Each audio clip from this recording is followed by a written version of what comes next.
Mi hija me llamó la primavera pasada. Dijo que había estado hablando con sus hermanos. Dijo que todos se habían puesto de acuerdo, juntos, como un comité, en que era hora de que yo pensara en otras alternativas.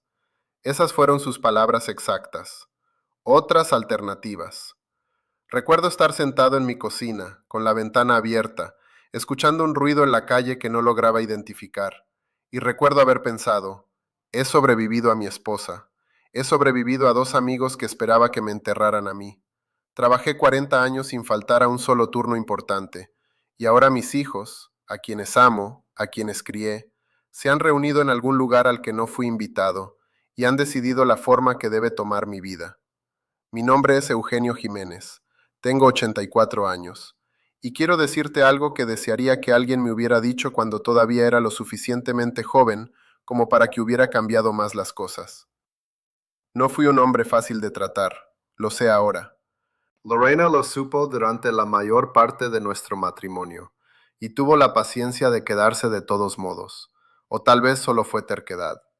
De cualquier manera, se lo agradecí, incluso cuando no lo decía. Ella murió hace 11 años, 11 años este pasado febrero, y cuando se fue, algo cambió en mí para lo que todavía no tengo palabras. No fue solo el duelo, fue algo más práctico que el duelo, el entendimiento de que las estructuras sobre las que había construido toda mi vida, el trabajo, los ingresos, la identidad de proveedor, la utilidad de ser necesitado, esas estructuras habían desaparecido, y lo que quedaba era solo yo, de pie en una cocina que todavía olía a su café. Pensé que la familia llenaría ese vacío. Eso es lo que uno piensa, eso es lo que todo el mundo te dice. Tienes a tus hijos, tienes a tus nietos, no estarás solo. Yo me lo creí. Durante un tiempo, me aferré a eso de la misma manera que un hombre se aferra a una cuerda en aguas oscuras. Y luego vi cómo sucedía. No de repente, sino lentamente, como se retira la marea. Marcos, mi hijo mayor, vive a 40 minutos de aquí. Me visita cuando puede, lo que significa cuando la vida se lo permite, lo cual no es muy seguido. Tiene 3 hijos, un trabajo que no termina a las 5 de la tarde y una esposa cuyos propios padres también necesitan cosas. No es un mal hijo, es un hombre ocupado. Conozco la diferencia.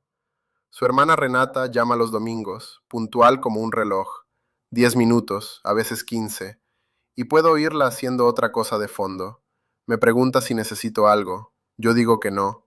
Ella se siente aliviada. Nos despedimos como personas que se conocen de toda la vida, pero que aún mantienen cierta distancia. No digo nada de esto para herirlos. Lo digo porque creo que pasé demasiados años creyendo que el amor, cuando llegara el momento, sería logístico, que las personas que te aman también estarían allí, que la presencia y el afecto eran la misma cosa. No son la misma cosa. Y una vez que entendí eso, que lo acepté de verdad, no solo como un hecho amargo, sino como una verdad con la que podía trabajar, empecé a construir de manera diferente. El primer pilar es tu cuerpo, no tu salud en un sentido filosófico amplio, tu cuerpo real. La cuestión específica de si puedes levantarte por la mañana sin tener que agarrarte de algo. Aprendí esto a los 71 años, después de un susto de salud que no me mató, pero que cambió la forma en que me movía por las habitaciones. Había estado ignorando señales durante años, la forma en que mi rodilla izquierda se hinchaba después de un largo día de pie, la falta de aire que le atribuía a las escaleras, la rigidez en las mañanas que llamaba solo cosas de la edad, como si eso fuera una explicación en lugar de una advertencia. Lo ignoré todo. Un hombre que pasó 40 años haciendo trabajo físico no se toma en serio su cuerpo, porque el cuerpo, durante la mayor parte de su vida, nunca le ha respondido. Entonces, una mañana me levanté de una silla y volví a sentarme involuntariamente. Mis piernas simplemente no me sostuvieron. Me quedé allí sentado en mi propia sala como un hombre que espera el autobús, excepto que el autobús no venía. Pensé en un hombre con el que trabajé, Norberto, de mantenimiento igual que yo. Norberto tenía 68 años cuando sus rodillas empezaron a fallar. Dejó de usar las escaleras. Luego dejó de caminar por las rutas largas. Luego dejó de salir por las mañanas. En 2 años, su hijo le traía las compras. En 3, se había mudado de su apartamento. No porque su mente fallara, porque sus piernas fallaron. Y cuando tus piernas se van, tus opciones se van con ellas. Yo no quería la vida de Norberto, así que empecé a caminar, cada mañana, incluso los días en que no tenía ganas, incluso cuando hacía tanto frío que mi aliento salía como humo y mi rodilla me dolía de una manera que se sentía como una amenaza. 30 minutos, a veces 20, pero cada día. Y empecé a prestar atención a lo que comía, no de forma obsesiva, no como si estuviera anotándolo en una lista, sino de la forma en que empiezas a prestar atención cuando algo importa. Menos de las cosas que me hacían sentir lento. Más agua. Comida real hecha en casa. Tengo 84 años. Caminé hasta la tienda de la esquina esta mañana. Traje mi propia bolsa de regreso. Subí mis propias escaleras. Eso no es algo extraordinario, pero es mío. Y significa que no tengo que pedir ayuda. Hay una dignidad en eso de la que nadie habla. La dignidad de no tener que pedir. De no tener que esperar a que el horario de alguien coincida con tu hambre, con tu mandado, o con tu necesidad de sentir el aire exterior en tu cara. En el momento en que no puedes moverte por ti mismo, empiezas a encajar en las vidas de otras personas en lugar de vivir la tuya. Tu cuerpo es el primer pilar, y tienes que trabajar para mantenerlo, porque no se mantendrá solo. Esto va a sonar ridículo, pero pasé probablemente 3 meses convencido de que una marca específica de rodillera era la solución a todo. Compré dos.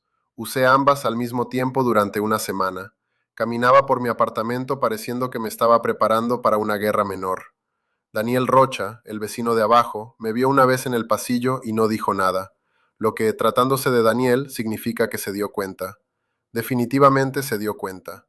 Las rodilleras están en un cajón por algún lado ahora. Lo que realmente ayudó fue caminar, el caminar ordinario y poco glamuroso. El segundo pilar es necesitar menos.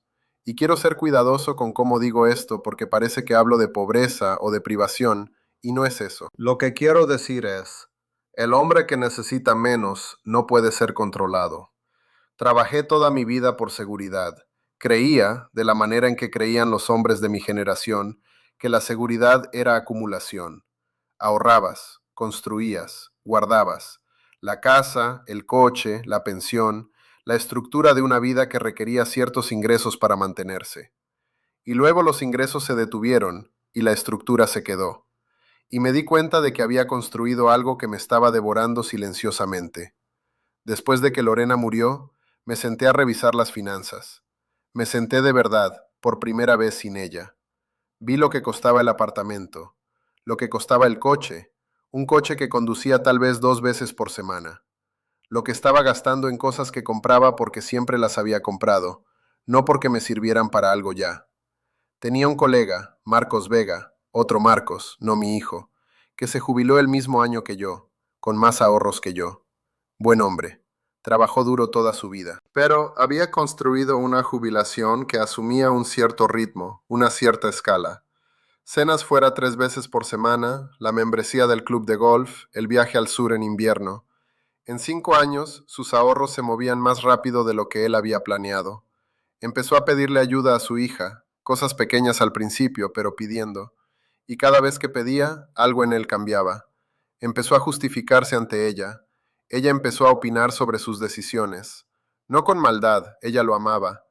Pero el dinero crea una posición de poder, quiera uno o no. Vendí una cosa, luego otra. No porque tuviera que hacerlo, sino porque empecé a preguntarme, ¿necesito esto o solo necesito sentir que lo tengo? Dos preguntas diferentes con respuestas muy distintas. Lo que conservé fue suficiente. Lo que dejé ir me hizo más ligero. Y la ligereza no fue lo que esperaba. Pensé que simplificar se sentiría como perder. En cambio, se sintió como el momento en que sueltas una maleta que has estado cargando tanto tiempo que olvidaste que la tenías en la mano. Cuando necesitas menos, nadie tiene poder sobre ti, ni tus hijos, ni un casero, ni el miedo progresivo de que el dinero se acabe antes que tú. Dejas de hacer concesiones que no quieres hacer. Dejas de sonreír ante cosas que no te dan gracia. Ese es el segundo pilar. Y es una forma de fuerza tan real como cualquier cosa que hice con mis manos durante 40 años. El tercer pilar es más difícil de explicar. Me tomó más tiempo entenderlo. Es la capacidad de absorber la pérdida sin desaparecer. Y no me refiero a la fuerza en el sentido en que se nos enseñó a los hombres de mi edad. Apretar los dientes, tensar la mandíbula. Estoy bien, no se preocupen por mí. Eso no es fuerza. Pasé décadas haciendo eso, y lo único que logré fue ser más difícil de amar. Lo que quiero decir es algo más silencioso. La capacidad de seguir caminando después de que algo se detiene. No porque el duelo no sea real, sino porque la alternativa es dejar que el duelo se convierta en tu única dirección. Cuando Lorena murió, supe dos cosas simultáneamente. Sabía que estaba devastado, y sabía que si dejaba que la devastación dictara las condiciones, si me convertía en el hombre que necesitaba que sus hijos lo visitaran constantemente para llenar el silencio, para darme una razón para existir, nunca me recuperaría. No porque ellos no lo intentaran, sino porque nadie puede cargar con el vacío de otra persona. Es la única cosa que no se puede transferir. Tenía un amigo, Roberto. Su esposa falleció 8 meses antes que Lorena. Roberto y yo habíamos trabajado juntos años atrás, y no éramos íntimos, pero sí lo suficiente como para saber el uno del otro durante esos meses. Roberto se detuvo, simplemente se detuvo. Dejó de ir al barbero al que había ido durante 30 años. Dejó de dar sus paseos nocturnos. Dejó de llamar a cualquiera que no lo hubiera llamado a él primero. Se sentó en su apartamento y esperó a que su duelo fuera gestionado por la gente que lo amaba. Ellos lo intentaron. Sus hijas lo visitaban más. Su hijo voló a verlo 2 veces en un año. Pero las visitas no lo arreglaron, porque las visitas no pueden arreglar eso. Para cuando vi a Roberto por última vez, 5 años después de la muerte de su esposa, se había hecho más pequeño de una manera que no tenía nada que ver con la edad. Se había convertido en un hombre que esperaba ser cuidado, y la espera le había quitado algo esencial. Lloré a Lorena durante mucho tiempo. Todavía la extraño. No todos los días, no con el mismo peso, pero ella está ahí. Pero mantuve mis mañanas, mantuve mis rutinas. Cuando el silencio en el apartamento se volvía demasiado fuerte, salía. No para escapar de él, solo para mantenerme en movimiento, porque sabía que el movimiento era lo único que me llevaría adelante. Resiliencia. Y casi nunca uso esa palabra porque se usa a la ligera. La resiliencia, la de verdad, no es la ausencia de los golpes. No es fingir que no te golpearon. Es la decisión de volverte a levantar, imperfectamente, lentamente, sin audiencia, y seguir construyendo una vida que te pertenezca. Porque si no puedes hacer eso, si necesitas que otras personas te levanten cada vez que el suelo se mueve, te convertirás en un peso que ellos carguen, y lo cargarán por amor, genuinamente. Pero el amor doblado bajo un peso eventualmente cambia de forma. He visto cómo sucede eso. No quería que nos pasara a mis hijos y a mí. El cuarto pilar es del que nadie habla directamente, y es el más importante. Saber qué es lo que vas a aceptar y qué no, y mantener esa línea sin disculparte. Esto es lo que mi hija no esperaba cuando llamó la primavera pasada con la decisión de su comité sobre mis otras alternativas. Ella esperaba, creo, lo que muchos hijos adultos esperan, que la edad vuelva a una persona dócil, que los años acumulados te hagan lo suficientemente agradecido o lo suficientemente cansado o lo suficientemente inseguro de tu propio valor, como para aceptar cualquier forma que otros intenten darte porque, al menos, eso significa que alguien te está prestando atención. Se equivocó conmigo, no porque yo sea terco, sino porque sé quién soy. Me senté a la mesa de mi cocina, dejé que terminara. Luego dije, te escucho, sé que hablas desde el amor, y mientras pueda levantarme por la mañana, prepararme mis propias comidas, caminar a mis propias citas y pagar mis propias cuentas, me quedaré en mi propia casa. Cuando eso cambie, te lo diré, pero ese momento no es ahora. Ella insistió. Mencionó el riesgo de caídas, mencionó las escaleras, mencionó a los vecinos que habían notado que a veces iba lento. Dejé que insistiera. Y luego lo dije de nuevo, con las mismas palabras, el mismo tono. Se quedó callada un momento, y luego dijo, Papá, es que nos preocupamos. Yo dije, lo sé, yo también me preocuparía por ti. Y eso fue todo, por ahora. Quiero ser honesto contigo, entiendo a mis hijos, yo los crié. Sé de dónde viene su preocupación y sé que es real. Noemí, mi hija menor, ella es la que dice las cosas por su nombre. la que dice lo que los otros solo rondan. Llamó la semana siguiente y dijo, «Papá, nadie está intentando quitarte nada». Y le creí. Creo que todos ellos me aman, pero el amor y la autoridad son cosas distintas, y he pasado mi vida aprendiendo esa distinción. Un hombre que conocí, 68, 69 años tenía cuando esto empezó, dejó que su familia tomara una pequeña decisión, luego otra. Tenían buenas intenciones, siempre tienen buenas intenciones.